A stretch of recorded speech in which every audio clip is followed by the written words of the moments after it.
Hello, ladies and gentlemen. So today I'm going to teach you about how a plane flies and the physical applications, or the physics applications to aviation. I think I said that right. Okay, so first off, in the top left, you see the thing called IAS. That's indicated airspeed. So that's how fast air is hitting the plane. And then right below that is altitude. I'm at 2,277 meters in the air. So you can see the IAS, the airspeed, is stable right now, 336 kilometers per hour. And if I start going down and flying towards the ground, you can see the altitude goes down, but airspeed goes up. Now, why does that happen? Let me tell you. It's because altitude can be equated to potential energy, and as potential energy goes down, it's being turned into kinetic energy through my speed, and therefore that's the conservation of energy. Energy is not created or destroyed, but transferred. So the energy went from altitude, potential energy, to airspeed, kinetic energy. And you can do it vice versa. Now that I'm up here, the airspeed's going down, but the altitude's going up. Now you're just going to be like, but still, how is this plane flying? Oh, brilliant question. Thanks for asking. Quite timely. So if you look at the plane from the side, if you look at the nose of the plane, the thing pushing the plane forward is from the propeller. That's called thrust. What's pulling back on the plane, there's another force that is called drag. And if it wasn't for the propeller pulling forward, then the airspeed would start going down because there'd be more drag than thrust. And then if there's more thrust than drag, the plane starts speeding up. And when the plane's just flying at the same speed, that's because both forces are in equilibrium. Same as since I'm staying at the same height right now, that's because there's two other forces at equilibrium. The one going up is lift, and the one pulling down is gravity. So, what is lift, you may ask? Brilliant question. I'll explain it for you. So, if you look at the wing from the side, there's a greater curve over the top than there is on the bottom. This is called an airfoil, and as air hits the front of that airfoil, they meet at the same point on the front, and then meet at the same point on the back. So picture two air molecules, okay? They touch the front, and then they're like, hey, how's it going? Meet you on the back. One goes over the top, one goes over the bottom, and then they meet at the back. So to do that, the one on the top must go faster than the one on the bottom because the curve's greater, meaning there's more distance. So air's going faster over the top than it is on the bottom. And this air going faster on the top creates low pressure. And the air on the bottom is higher pressure. So the high pressure is going to go to the low pressure, kind of pulling up on the wing. And that's the most common example and explanation of why planes fly and how they do it. But there's another one too, another reason. You see, there's the Bernoulli's principle helping a wing stay up, the whole airfoil part. But planes can fly upside down and still stay up. And at that point, the airfoil is upside down. So it can't be entirely because of the Bernoulli's principle and airfoil part. Also, what's keeping it up is the wing is tilted upwards a little bit.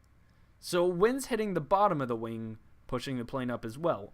This is kind of like if you put your hand out a window of a car driving on the highway and you tilt your hand up a little bit.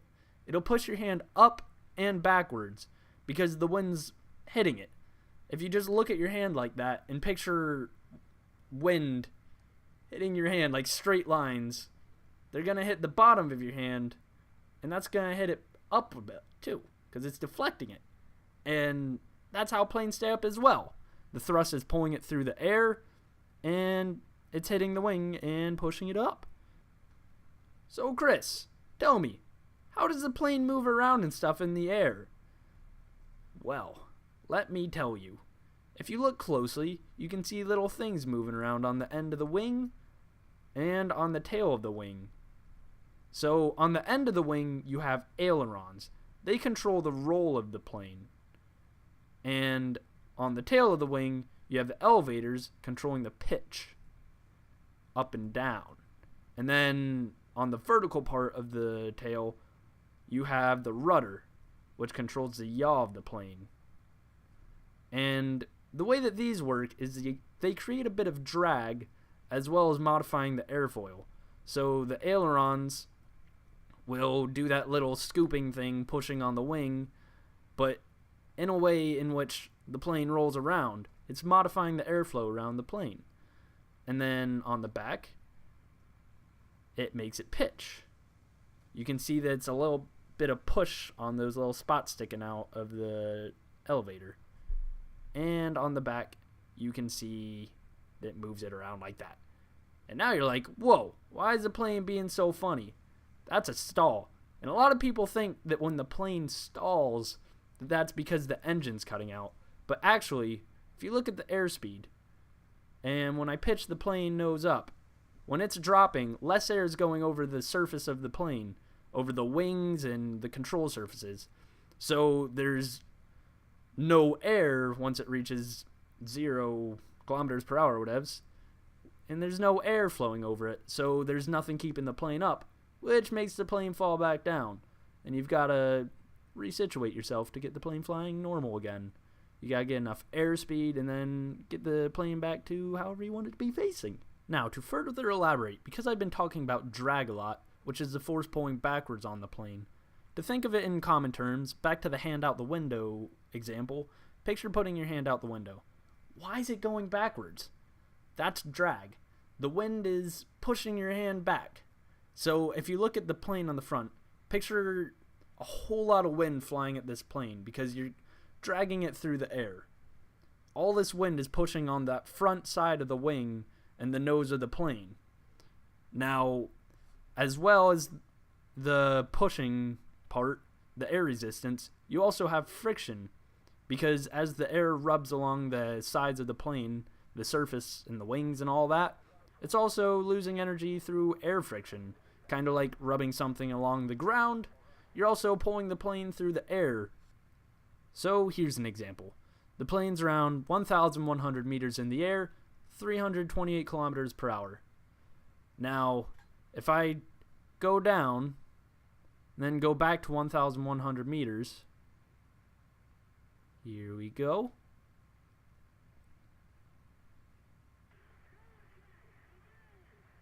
Getting there, and 1,100 meters. The plane's going at a slower speed. I didn't change the throttle at all, so that energy had to go somewhere. It didn't go directly from potential energy to kinetic energy to potential energy again. Some of the energy went away, but it wasn't destroyed because that's not how it works. It went away in air friction and air resistance and all that, especially because at higher speeds, there's more air friction, which means more energy being lost. And that's all I have for you today. Thank you for watching this. I'll catch you all later. Goodbye.